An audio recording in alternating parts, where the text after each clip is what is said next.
Buenos dias, damas y caballeros. Meron tayo follow-up vlog sa vlog natin kaninang umaga where no less than the assistant ICC prosecutor si Mamey Mandaye Niang ay sinasabi na yung alleged expose ng 18 Marines kasama na sila. Kaibigan ko pa naman, dating kliyente ko, si Attorney Levy Baligod, and dating kumpare ko na si, kumpare ko pa rin, di pa naman kami nagsaoli ng kandila, na si Mike Defensor, ay, at yung behind sa kanila, sino ba? Si Sara Duterte, na yung ginawa nila ay it constitutes an attack and intimidation of the ICC judges, ICC prosecutors, and ICC investigator. Kasi don't forget or we must remember the fact na hindi lang nila in-expose yung alleged 2 million bribery, kundi prinablish nila sa media and social media yung mga pictures ng mga investigator. Meron pa nga isang prosecutor rin na pumunta rito to show na monitor nila yung mga movement nun, o baka meron sila witness na ipadala na planted pala at napicturan yung mga which doesn't necessarily show na nakatanggap sila ng any part of the $2 million na iniabot di umano through former Senator Antonio Trillanes at si Assistant Prosecutor or Acting Chief Prosecutor Niang, kasi on leave lang naman yung si Prosecutor ICC Prosecutor Karim Khan for molestation charges filed against him. Pero ibang istorya na yan. We'll go to that later. So si Niang ang Assistant Prosecutor and Acting Chief Prosecutor, na sinabi naman niya na hindi pwede mangyari yun kasi well-funded naman mga investigasyon nila at independent. At earlier, nilagay natin yung warning ni former Senator Trillanes na palabag itong ginagawa nila Attorney Baligod, 18 Marines, although ilan pala doon ay peking Marines, at nila Mike Defensor. This constitutes a violation of Article 70 Article 70 of the Rome Statute, at ito yung ginagawang pangharas, pambabraso, at pangbabribe ng mga either ng mga ICC witnesses o tampering with evidence at pananakot sa mga judges and prosecutors and investigator. Yung kwan talaga ito, malaking crime ito sa ICC. Yung ini-influensyahan mo yung investigation by tampering of evidence at pwede ka makasuhan, maaresto at makulong dito. Kaya ang question na so far si Sara Duterte ay hindi pa naman siya, third batch daw siya. Ngayon nakikita natin first batch si Duterte, second batch yung sila Bongo, Bato de la Rosa, Albayalde, and Vitaliano Aguirre, and 4 others. And then third batch daw, siguro sila Sara Duterte, sila Leonardo, yung sa dati sa CIDG, and Napolcom, and many others, yung 50 na generals and colonels. So wala pang kaso sa ngayon si Sara. Pero ang there is the possibility na madali siya dito sa kaso na ito. Kumbaga ngayon she can travel in and out of the Netherlands or The Hague or passing through other countries na member rin ng ICC like Germany, Belgium, ganon. Pero kung makasuhan siya dito sa obstruction of justice, Article 70 of the Rome Statute, pwede dito siya madali. Minor lang man ang kwan dito. 5 years ang ata ang maximum. 5 years. Pero still, that would put her out of the electoral contest. Kung makulong siya at makasuhan siya, makulong siya, kahit 1 year lang nga, tulad ng isang nangyari, yung isa pang kliyente mismo ng magaling na lawyer ni Duterte na si Israeli British lawyer Nicholas Kaufman. So nangyari ito sa kliyente niya mismo na nakalusot sa kaso ng rape, killings and intimidation, pero na-convict sa kaso ng violation of Article 70 on obstruction of justice. So kung nangyari yun sa kaso mismo, sa kliyente mismo, na-aresto siya sa Belgium. So pupunta rin ata dyan si Sara sa Belgium na katabi lang ng the Netherlands. So dyan siya na-aresto rin na for obstruction of justice una, and then pati yung mga ibang kaso na. So pwede mangyari yan kay Sara. Pwede madali siya dyan una kaysa yung bago siya masama na sa crime against humanity cases na ngayon wala pang na-file laban sa kanya. Although meron na na-submit informasyon at meron ng affidavit si Arturo Las Cañas na sinasabi siya yung architect ng Oplan Tokhang sa Davao, and then na-replicate sa buong bansa. So pwede rin dyan madali si Attorney Levy Baligot. Pwede rin dyan madali si Mike Defensor. Nakasama rin dyan sa expose na yan, although sinabi niya sasakyan lang pinahiram niya, pero kasama talaga siya dyan. All evidence points to that ngayon.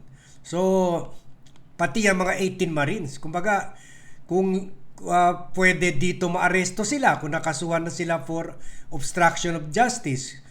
Pero kahit sabihin natin hindi gumalaw ang Marcos administration dahil ang dami nang dapat i-aresto dito, hindi naman na-aresto, pwede pa rin silang madali kung pumunta sila ng abroad at dumaan sila sa ICC member countries, let's say Japan, Canada. Kahit mag-stop over lang sila dyan, pwede na sila arestuin. Kaya nga yung may mga kaso sa ICC, si Vladimir Putin at si Benjamin Netanyahu, kung nagta-travel sila, for example, latest travel ni Benjamin Netanyahu ng Israel, premier ng Israel, bumisita siya kay Donald Trump. May meeting sila ni Donald Trump. Hindi siya dumiretso, tumagal yung trip niya kasi umikot siya sa mga bansa, dumaan siya sa airspace ng mga bansa na hindi member ng ICC. Kasi kung dumaan siya sa ICC member countries, lalo na kung mag-refuel o stopover, pwede siya arestuin sa airport. So, ganun, yun, si Netanyahu na yan. O si Putin na yan. So, what more? Sa isang Sara Duterte na wala naman private jet na o si Defensor o kaya si Baligot. So, para ilipat sila sa mga non-ICC member countries. Siyempre, wherever they go, they take commercial flights. So, pwede sila maaresto dyan. Kung hindi sila maaresto dito una sa Pilipinas, kung naglabas na ng arrest warrant sa kanila ng ICC in relation to obstruction of justice charges. Under provided for under Article 70 of the Rome Statute, which dictates the operations of the International Criminal Court. So sinabi natin, nangyari na ito. Kumbaga, hindi itong issue. This is very important to the ICC. Hindi yan pareho dito sa atin na impluensya, nabibili pero hindi kinokontempt ng korte, nabibili ang mga witnesses. Pero sa abroad, hindi lang siguro sa ICC, sa ibang parte ng mundo, they take this as a very serious issue. So sinasabi natin, sino ba yung kliyente? Sino ba yung former client ni Nicholas Kaufman na nakulong dahil lang sa violation ng Article 70? Ito ay si Jean Pierre Bemba, Jean Pierre Bemba and 4 associates na hatulan sila for administrative for offenses against the administration of justice under Article 70 of the Rome Statute during the Bemba trial in 2013. At nakulong talaga sila. At dito ang crime sa kanila ay kwanito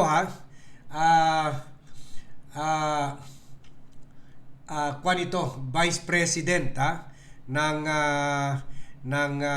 African country. So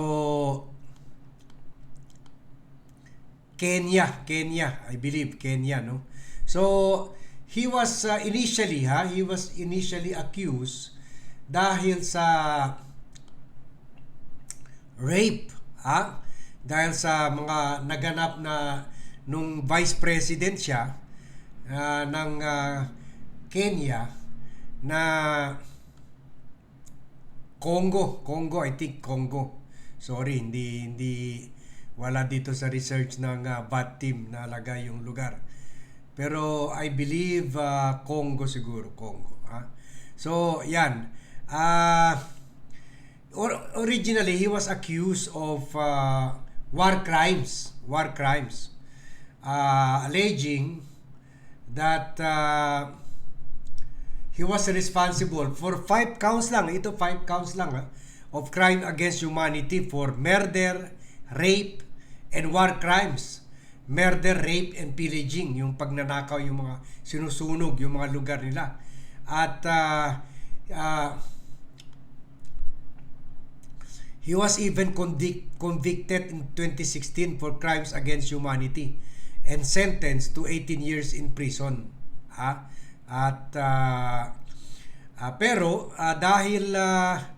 dahil gumalaw siya laban dito, ang action niya was directed against the witnesses pa, dahil gumalaw siya sa mga to influence the witnesses. Nag-exert siya an undue influence on several witnesses participating in the trial, including through monetary incentives, nagbigay ng pera, instruction to provide false witnesses, pinilit na magsinungaling sa korte. O yun, nakasuhan siya, rin siya under Article 70. At in fact, he was really sentenced. Kaso lang, ang sentensya niya, kasi hindi naman siya directly involved. Kumbaga, meron siya gumamit ng mga tao. In this case, kung ma-establish, si Sara talaga yung behind sa action nila Attorney Baligod at nila Mike Defensor. So baka lesser ang penalty kay Sara, baka 1 year lang. Kasi ito si Bemba was sentenced to 1 year imprisonment and fined 300,000 euro. 300,000 euro. At pero yung directly involved sa kanya, let's say in this case, sila Defensor, sila Baligod, they can serve a longer term. They can be penalized for a longer imprisonment sentence. Tulad itong operator ni Bemba na si Aime Kiloko Musamba, he was sentenced to 2 years and 6 months imprisonment and fined 300,000. At ay co-accused naman ito ni Bemba. Ito rin, kasamahan niya si Jacques Magenda Kabongo was also sentenced to 2 years imprisonment. Pati ito rin, isang Narciso Arido, Fidel Babala Wandu. Yan. So ito, kumbaga these are not charges that should not be taken lightly. Kumbaga Congo pala, Democratic Republic of Congo, hindi Kenya, sorry. Yun, Democratic nito pala sa note ng team ko. Democratic Republic of Congo. The DRC. So, what's interesting sa kaso na ito ay ito yung, kung naalala nyo noon when we were reporting kung sino ba si Kaufman, ni-report na natin na isa sa mga kaso hinawakan niya na acquit, nalusutan yung isang leader. Ito na nga yun, si Bemba, sa kaso niya for rape, murder, pillaging, kung ano-ano pa sa lugar niya. Pero what's funny is nung na-acquit siya, kasi ngayon parang marami sinasabi, si Kaufman ang galing niya, napa-acquit niya si Bemba. Pero what really happened was during the trial, naubusan na ata ng pera, siguro hindi ito kasing magnanakaw nila Duterte. Naubusan na ng pera. Pagkatapos parang sinuntok niya si Kaufman kasi siguro gusto na siya bitawan ni Kaufman dahil wala na siya pera Kumbaga nahutot na siya ni Kaufman. Siguro ganun rin, 150 million or 2 million euros a month rin ang fee ni Kaufman. Nahutot na siya. Sabi ni Kaufman, bibitawan na kita. Magwi-withdraw na ako as your lawyer. Sinuntok niya. Nagkasuntukan sila sa kulungan. Sa detention cell or siguro sa meeting place or whatever sa loob ng prison facility sa ICC. So binitawan nga ito ni Kaufman, nag-withdraw siya. So may nag-replay sa kanya, babaeng lawyer. Ito ang babaeng lawyer, ang napa-reverse yung kaso in 2018. At na-prove nitong babaeng lawyer na American ata na hindi na prove na itong si Bemba wala namang ginawa para pigilan yung pagpatay ng mga sundalo niya. So kumbaga nakahanap ng technicality para mapalusot si Bemba. So nalusutan niya yung kaso niya. He was sentenced to 18 years ata. Pero dahil 18 years, pero dahil na-serve na niya yung 10 years during trial, hindi pinakawalan na siya after that. At yun, hindi siya na-convict nalusutan niya yung crime against humanity, pero hindi niya nalusutan yung conviction, hindi na overturn ng korte yung conviction for violation of Article 70 on tampering of witnesses and obstruction of justice. Kaya lang dahil 10 years siya nakakulong pagkatapos or more than 10 years, and then 1 year lang yung pinatawan conviction sa kanya, hindi na niya na-serve yung conviction for the violation of Article 70 on tampering of evidence and obstruction of justice. Pero the point is ito dahil na-serve na niya yung longer sentence at nasa kulungan na siya. Pero what if makasuhan si Sara Duterte dito? What if makasuhan si si Baligod dito? What if makasuhan si Defensor dito, pati yung mga 18 Marines? So pwede, masama rin nila si Duterte sa kulungan. Even for shorter sentence, kahit 1 year lang, malaking bagay na yan. Hindi na yan makakapagkampanya si Sara Duterte. Considering na less than 2 years na lang. Siyempre, yung yung 2028 election. Kumbaga, yung trial lang nito will take about a year or 2. And then yung actual serving of sentence pa. Yun. Kung papatawan siya ng 2-year sentence, wala na, tapos ng boxing. So tingnan natin, we will watch these developments kasi kahit si Senator Antonio Trillanes sinasabi, delikado ka talaga diyan. Delikado ka diyan, delikado diyan si Attorney Baligo, delikado diyan yung 18 Marines, at delikado diyan yung si Mike Defensor. At sinabi na nga ni acting prosecutor Niang na they take it as an attack against the court. Talagang obstruction of justice, intimidation of the prosecutors and witnesses. So talagang pasok na pasok yan sa obstruction of justice. So what if kung gumalaw ang ICC tulad yung gumalaw sila? Ito nga si Bemba, hindi niya inatake ang ICC investigators. Inatake niya yung witnesses. Dito, inaatake nila Baligod yung witnesses, inaatake pa pati yung mga prosecutors. They are putting them in danger by posting their pictures online and releasing their pictures to the media, yung mga meeting nila. Obviously, meron sila mga espiya dyan. May mga bayaran witnesses na pina-join nila doon sa mga regular na witnesses. O yung mga biktima siguro na bayaran na nila para mag-spy sa kapwa biktima, sa kapwa witness. So, yan. So, tingnan natin where this development leads. Pero, by citing to you yung nangyari kay Jean-Pierre Bemba, so, pwede.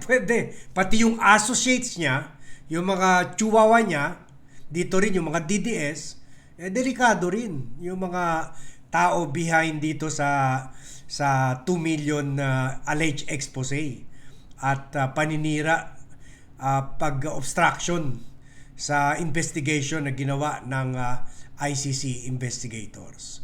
So, yan lang po ang update natin dito sa issue na ito. Thank you very much for everyone for joining me in this pre-recorded vlog kasi may meeting tayo ngayon. Thank you very much for joining me in this vlog and see you in my next vlog.